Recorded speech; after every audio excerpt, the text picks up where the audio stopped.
और कल जब सरफराज खान अपने जीवन का पहला टेस्ट मैच खेलने के लिए उतरे मैदान पर, तो पूरे देश ने उनके पिता की वो तस्वीरें देखी जिनमें उनके पिता की आंखों में आंसू थे। आज सरफराज खान के पिता और उनके कोच नौशाद खान मुंबई से हमारे साथ खुद मौजूद हैं।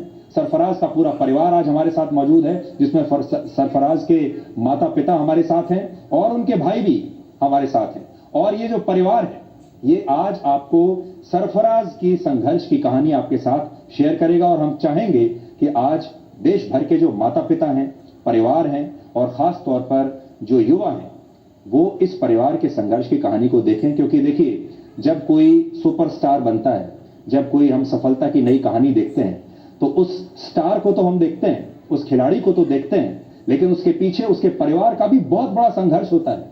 आज हम आपको उस परिवार का संघर्ष दिखाना चाहते हैं, लेकिन उससे पहले आपको सरफराज खान और उनके पिता का वो इमोशनल वीडियो हम दिखाते हैं, जिसकी पूरे देश में चर्चा हो रही है। आप भी देखिए।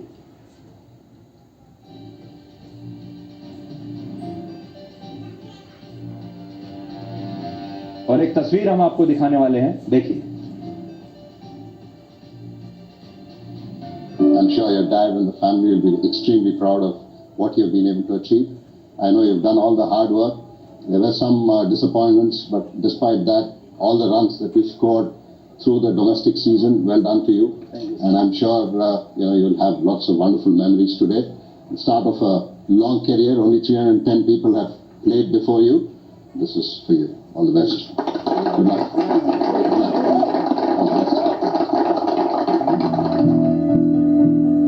उनको ये कह रहा हूँ कि रात को वक्त दो गुजरने के लिए सूरज अपने ही समय पे निकलेगा। ये जो आपको मालूम है, आपका वो आपको भी बहुत बहुत मुबारक। बिल्कुल बिल्कुल। रात को वक्त दो गुजरने के लिए। तो नौशाद खान साहब, आपका बहुत बहुत स्वागत मैं करता हूं। सरफराज खान का पूरा परिवार इस समय हमारे साथ है। मोइन, आपका भी बहुत बहुत स्वागत। और सरफराज की जो अम्मी हैं, वो भी इस समय हमारे साथ हैं। आप सबका बहुत बहुत मैं स्वागत करता हूं आज तक के तमाम दर्शकों की तरफ से। नौशाद साहब, कल आपकी तस्वीर देखी जिसमें आप बड़े इमोशनल हो रहे थे अपने बेटे को देखकर। आपका बेटा, एक ऐसा लग रहा होगा आपको जैसे आपका कोई वर्षों पुराना सपना सच हुआ। वो अनुभव आज आप हमारे दर्शकों के साथ, पूरे देश के साथ शेयर कीजिए। जब आपने अपने बेटे को कल भारतीय क्रिकेट टीम में खेलते हुए देखा, जब वो मैदान में जा रहा था, जब उसे टेस्ट कैप मिल रहा था, क्या भावनाएं थी आपकी?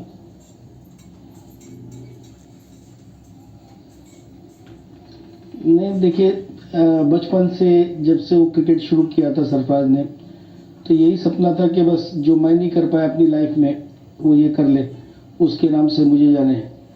और जब उसने वो कैप पहनी तो ऐसा लगा कि बस वो मैं कैप मैं ही पहन रहा हूँ, क्योंकि बहुत ज़्यादा उसके पीछे मेहनत हुई है, बहुत ज़्यादा। पूरा घर लगा हुआ था, एक रूटीन बना हुआ था। ना तो कभी बचपन में गोटी खेला, ना कभी पतंग उड़ाया, ना कहीं कोई ऐसा दोस्तों के साथ घूमना, ना कुछ। सुबह मैं 4 साढ़े 4 बजे उठ जाता था, ये खाना बना के देगी। उसके बाद फिर साथ में हम लोग वीटी जाते थे, प्रैक्टिस करते थे। उसके बाद फिर शाम को यहाँ पर प्रैक्टिस करते थे घर पे आके। तो ये रूटीन कई सालों से चल रहा था। परफॉर्मेंस कभी हो रहा था, कभी अच्छा लग रहा था, कभी ख़राब लग रहा था। तो बस लगे हुए थे, अपने काम कर रहे थे। और जब वो कैप मिली तो ऐसा लगा कि बस सपना पूरा हो गया है, क्योंकि बहुत ज़्यादा बाकी भी बच्चे सपना देख रहे हैं। तो ऐसा लगा कि उन सबका सपना पूरा हुआ जो मैदान में दिन रात अपने घर बार को छोड़कर, घर वालों को छोड़कर, घर की रोटी छोड़कर जो स्ट्रगल कर रहे हैं, मैदान से जुड़े हुए। मट्टी, ना टॉयलेट है, ना बाथरूम, ना पानी की सुविधा है, ना वहाँ पर आज़ाद मैदान, क्रॉस मैदान में ये फैसिलिटी होती है कि आपको सब कुछ पे करके यूज़ करना पड़ता है। पे एंड यूज़ टॉयलेट वगैरह होती है। उस जगह से यशस्वी जायसवाल, पृथ्वी शॉ, अरमान, उससे पहले सचिन और विनोद कांबली भी निकले। आज आप लोगों की दुआ से सरफराज भी वहाँ पर पहुँचा है। ये 92 ईयर्स का जर्नी है क्रिकेट का, टेस्ट का। इसके अंदर टोटल 310 लोगों ने अभी तक ये सफ़र तय किया है, टेस्ट खेला है। और वो 311वीं कैप जो सरफराज को मिली थी, एकदम से ऐसा लगा कि अब क्या करें। तो आँख में, क्योंकि बहुत सारी लाइफ में तकलीफ आती है, उस वक्त बच्चे तो रो लेते हैं, लेकिन एज ए पेरेंट कोच मैं रो नहीं पाया, तो उस दिन मैंने अपनी भड़ास निकाल ली। मैं देख रहा हूं अभी स्क्रीन पर भी हम वही तस्वीरें चला रहे हैं जिसमें आपकी आंखों से आंसू आ रहे हैं, आप रो रहे हैं। एक ऐसा पिता आपके बारे में बात कर रहा हूं जो खुद बहुत बड़ा क्रिकेट का खिलाड़ी बनना चाहता था, वहां तक लगभग पहुंच भी गया था क्योंकि आप रणजी ट्रॉफी तक पहुंच गए, प्रोबेबल्स की लिस्ट में हमेशा आपका नाम आता था, लेकिन आप खेल नहीं पाए। और फिर आपने वो सपना अपने बेटों के जरिए देखना शुरू किया। तो आज जब आपका बेटा आपके सामने भारत की टेस्ट टीम में खेल रहा है, क्या आपको ऐसा लगता है कि आप खुद ही खेल रहे हैं? बिल्कुल बिल्कुल वही फीलिंग है। ऐसा वो एक्चुअली आपने देखा होगा उनके टी शर्ट के पीछे जो नाम है ना, नंबर है वो 9 और 7 है।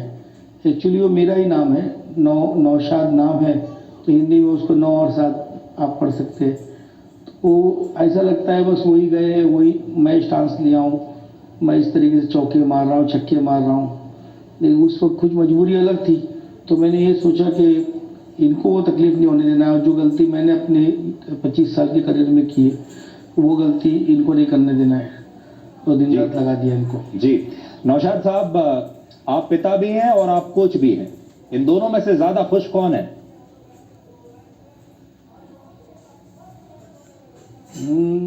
दोनों खुश हैं, क्योंकि दोनों का रोल अदा किया गया उसमें, लेकिन कोच का ज़्यादा, क्योंकि पिता जो होता है ना वो 100 बच्चों में से सिर्फ अपने बच्चों को देखता है कि कैसे खेल रहे हैं, कैसा उसी में सपने देखता है। लेकिन जो कोच होता है ना वो कंपटीशन देखता है कि मेरा बच्चा अभी इस वक्त कहाँ है, और उसको कंफर्ट जोन नहीं देगा वो। हमने उनको तकलीफ़ें भी दी है जानबूझ के, मतलब वो चीज़ें प्रैक्टिकल की है कि अगर रात को भूखा सोए तो किस तरीके से फील होता है। जैसे लोग फुटपाथ पे सोते हैं तो हमने भूखा सुलाया भी है, और गाड़ी मोटरसाइकिल होने के बाद भी ट्रेन से भेजा है कि लोग ट्रेन से सफ़र करके आते जाते जरा जाओ किट बैग लेके, ताकि वो महसूस करो कि लोग इतना बड़ा किट बैग उठाते और मैदान पहुँचते और आउट हो जाते ख़राब शॉट्स खेल के, तो उनको कैसे फील होता होगा। तो उस चीज़ों को हमने प्रैक्टिकल किया है।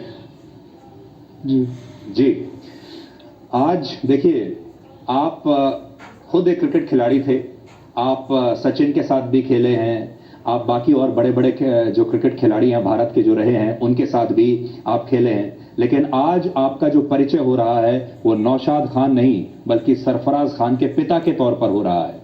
ये अपना नया परिचय, ये नया इंट्रोडक्शन आपको अच्छा लग रहा है एक पिता के लिए? वैसे तो ये गर्व की बात होनी चाहिए।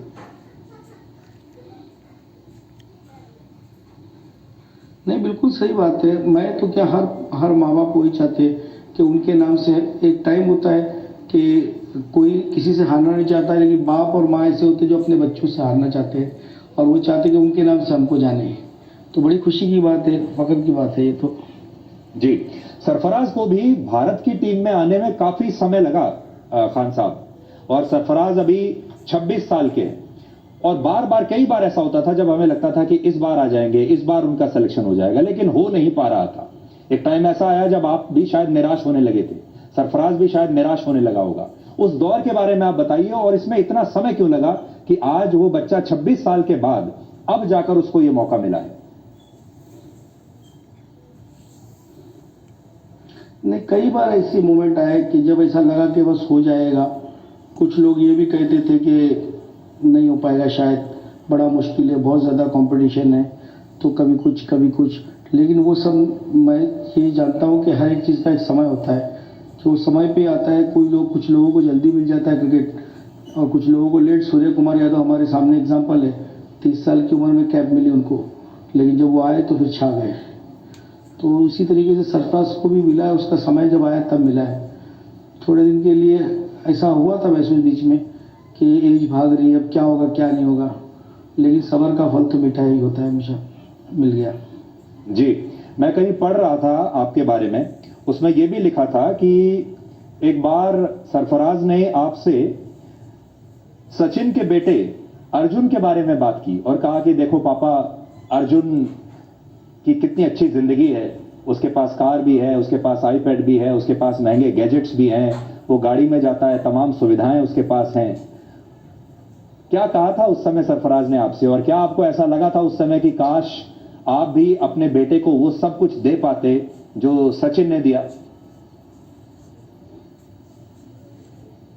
नहीं नहीं, सचिन ने अपने बच्चों के लिए बहुत कुछ किया है।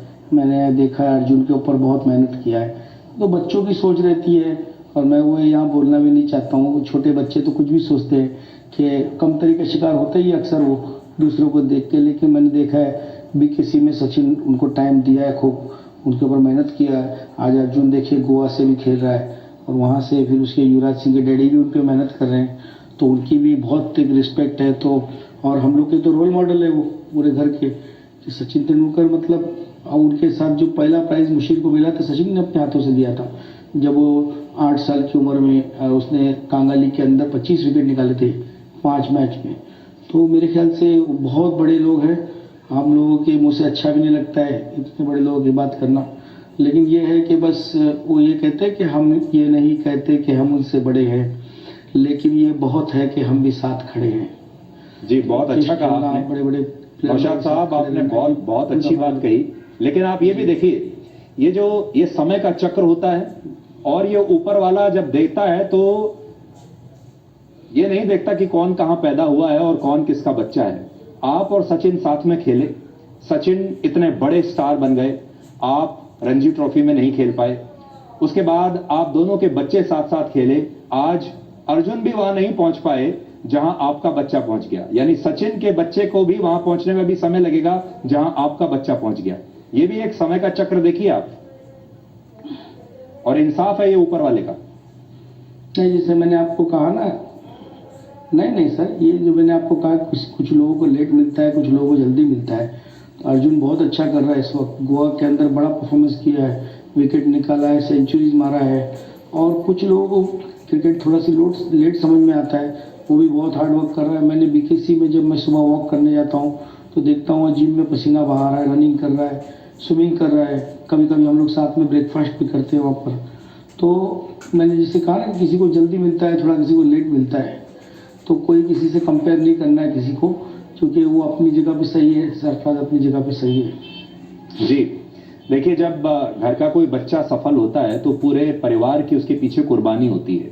और मैं देख रहा हूं सरफराज की अम्मी आपके साथ बैठी हुई हैं, और मोइन ने मुझे बताया था कि 4 बजे वो उठ जाती हैं, सारे बच्चों के लिए नाश्ता बनाती हैं, सुबह नाश्ता, उसके बाद दिन का खाना। तो आज सरफराज जहां पहुंचा है उसके पीछे उनकी जो अम्मी है, उनकी भी बहुत बड़ी कुर्बानी रही होगी। उनकी कुर्बानी के बारे में बताइए, क्योंकि मां की जो कुर्बानी होती है वो तो सबसे बड़ी होती है। नहीं बिल्कुल, क्योंकि हम लोग थोड़ा मिडिल क्लास की फैमिली से है, तो इसी तरीके से इंतजाम करना पड़ता है, खुद ही करना पड़ता है सब कुछ। सुबह ही 4 बजे उठ के अपना ब्रेकफास्ट वगैरह जो भी है बना के रेडी करते हैं। मैं भी 4 साढ़े 4 बजे करीब उठ जाता हूँ, फिर 5 बजे हम बच्चों को उठाते हैं। और मुंबई जैसे शहर में जहाँ पर बच्चे लेट सोते हैं, हम लोग 9 बजे सो जाते हैं। अगर कोई काम नहीं है, कोई ऐसी अर्जेंसी नहीं है या कोई ऐसा टाइम नहीं है, तो नहीं तो हम लोग 9 o'clock सो जाते हैं। देखिए अभी मैं आपसे बात कर रहा हूँ, ये आँख में 2 बार झपकी आ गई, पानी पिया और थोड़ा सी फिर उठ के बैठा हूँ। बस इतना ही है कि समय लगता है कोई भी चीज़ का, आपको उसके लिए कुर्बानी देनी पड़ती है। हर बच्चे से पूछेंगे आपको क्या चाहिए, तो वो कहेगा मुझे सचिन बनना है, मुझे ये खाना ये चाहिए, ये बन जाना है। लेकिन क्या क्या खोना पड़ता है उसके लिए भी तैयार होना चाहिए। नींद खराब करनी पड़ती है, सेक्रीफाइस करना पड़ता है, अपने कंफर्ट जोन से बाहर निकलना पड़ता है। लेकिन ये अच्छी फील्ड है, क्योंकि इसमें नुकसान का कोई सौदा ही नहीं है। बोलते ना, सांस का मतलब जान नहीं है, और जीना कोई आसान नहीं है। और खेल की बाजी हार गए तो हार कोई नुकसान नहीं है। जी, मैं देखता हूं कि आप खिलाड़ी तो हैं ही, कोच भी हैं, लेकिन आप अच्छे शायर भी हैं। अच्छी शायरी आप कर लेते हैं, और मुझे लगता है कि आपके जो शागिर्द होंगे उन्हें आप अपनी शायरी के जरिए भी बहुत मोटिवेट करते होंगे। नहीं सर, वो बोलते ना कि बाथरूम सिंगर, तो वैसा शायर हूँ, 2-4 लोगों के बीच में बोल देता हूँ। महफिल में कभी शायरी नहीं पढ़ता हूँ मैं। बच्चों को कुछ मोटिवेट करना होगा तो पूरी कहानी बताने से अच्छा एक शेर पढ़ लेता हूँ। कि बीच में ये शेर पढ़ा गया था कि मुझको इस उम्र में आराम नहीं करना है, मेरे सपनों को नाकाम नहीं करना है, और मेरा रास्ता बड़ी दूर तलक जाता है, पड़े कोई बस्ती फिर भी शाम नहीं करना है। जी, बहुत खूब। बहुत बहुत खूब, बहुत अच्छा। और मुझे लगता है कि हमारे जो दर्शक हैं जो देख रहे हैं इस समय उन्हें भी बहुत पसंद आएगा। आपसे मैं ये भी जानना चाहता हूं, जब आपका बेटा मैदान में उतरा आपकी आंखों में तो आंसू थे, लेकिन बेटे की जो अम्मी है उनका पहला रिएक्शन क्या था? क्या वो भी आप ही की तरह बहुत रो रही थी, खुशी के आंसू थे? नहीं, डेफिनेटली देखिए, मैं वहाँ पर गया था, जिससे मैंने आपको बताया कि 11 बजे यहाँ पर मुझे सूर्या का मैसेज आया था, सूर्य कुमार यादव का, कल मैच होने वाली थी। तो मुझे कहा सर आप जाने वाले हो? मैंने कहा कि मुश्किल है मुझे मेरा जाना है, क्योंकि मेरी तबीयत ठीक नहीं है, और साथ ही साथ मैं नहीं चाहता हूँ कि उसको डिस्टर्ब करूँ जाके, मेरे इमोशंस जुड़े हुए साथ में, मेरी आँख से आंसू निकल जाएंगे। तो सूर्या ने कहा कि सर आपके इमोशंस तो ठीक है, लेकिन मुझे ऐसा लगता है कि आपको जाना चाहिए, क्योंकि लाइफ में ऐसा टाइम कभी नहीं आएगा। अगर सरफराज का कल सुबह डेब्यू होता है तो मेरे ख्याल से ये बहुत बड़ा मोमेंट है आपके लिए, क्योंकि बचपन से आप लोग साथ में बहुत स्ट्रगल किए, तकलीफ उठाए। तो फिर मैंने बोला ठीक है, तो मैंने टिकट के लिए ट्राई किया, एक टिकट अवेलेबल थी, तो बड़ी मुश्किल से मैं जा पाया, तो इनको नहीं ले जा पाया उस वक्त। तो घर में थे, तो इन्होंने भी वो देखा होगा जब उसको 8:40 पे जब कैब दी गई, तो मुझे पूरे अकेले की आंख से आंसू तो जरूर निकले होंगे। जी, आपका दूसरा बेटा मोइन भी साथ में बैठा हुआ है। मोइन से हम ये जानना चाहते हैं, मोइन आपकी फीलिंग्स क्या हैं? आपका भाई आज टेस्ट क्रिकेट खेल रहा है भारत की टीम में, भारत के लिए, और ये सपना आपने भी देखा, ये सपना आपके पिता ने भी देखा। तो आपका जो पहला रिएक्शन है वो क्या है अपने भाई के लिए? सर कह रहे हैं कि आपको कैसा लग रहा है, क्योंकि इतना बड़ा मोमेंट है लाइफ में, इतना 310 लोगों ने खेला है, तो उसमें आपका भाई 311 नंबर है 92 ईयर्स की टेस्ट क्रिकेट की हिस्ट्री में। कैसा लग रहा है? मुझे बहुत खुशी होती है और बहुत प्राउड फील होता है कि मैं उनका भाई हूँ जो इंडिया के लिए रिप्रेजेंट कर रहे हैं। तो बहुत अच्छा लगता है जब लोग मिलते हैं, बोलते हैं, बताते हैं, तो बहुत प्राउड फील होता है। जितनी हम लोग ने, मतलब अब्बू ने और सब ने, पूरे घर में मेहनत की थी, उसका मतलब फल मिल रहा है अभी। और भाई को खेलते हुए देखते बहुत अच्छा लग रहा है। टीवी पे लाइव तो हमेशा देखते थे, लेकिन टीवी पे देखना था, खेलते हुए तो फाइनली टीवी पे देखने मिल रहा है, तो अच्छा लग रहा है।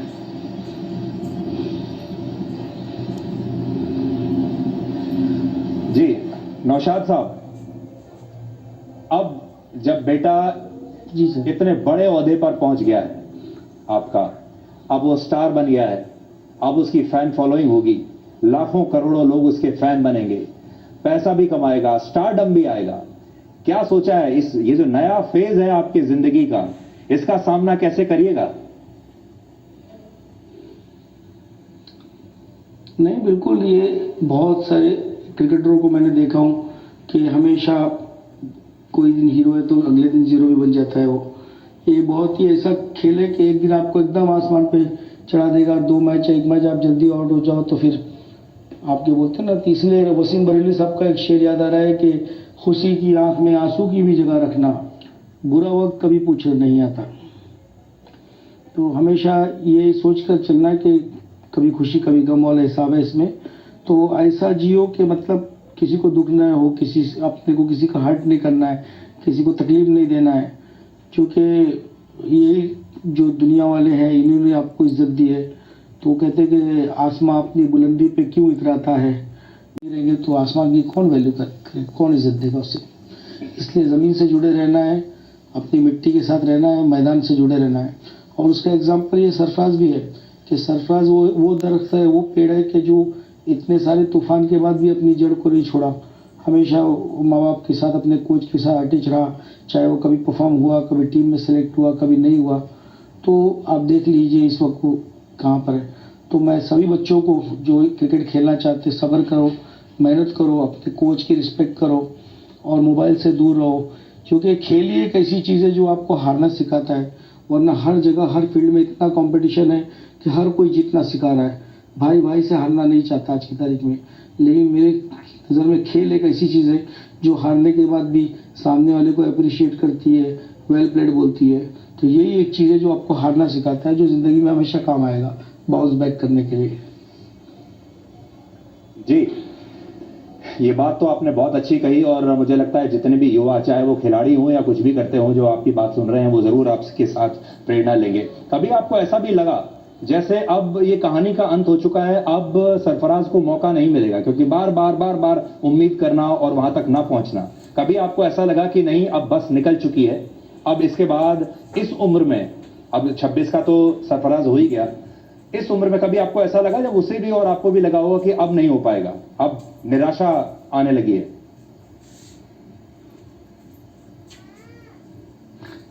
देखिए, कहते हैं कि जब आप उम्मीद रखोगे ना, बहुत ज़्यादा एक्सपेक्टेशन रखोगे, तो फिर आपको तकलीफ होगी।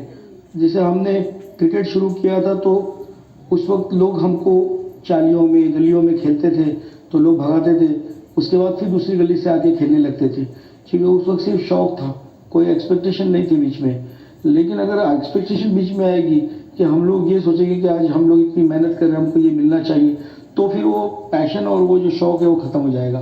तो जब शुरू किया था तो पैशन और शौक और वही हमारा काम बन गया आगे चल के।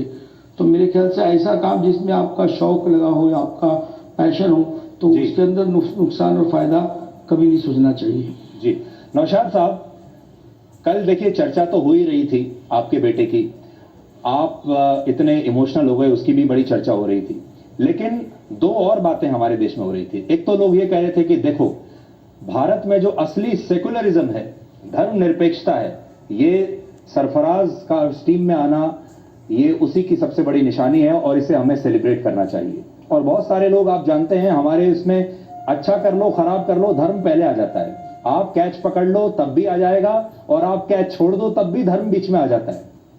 तो बहुत सारे लोग जो इस तरह की बातें कर रहे हैं, उन्हें आप क्या कहना चाहेंगे?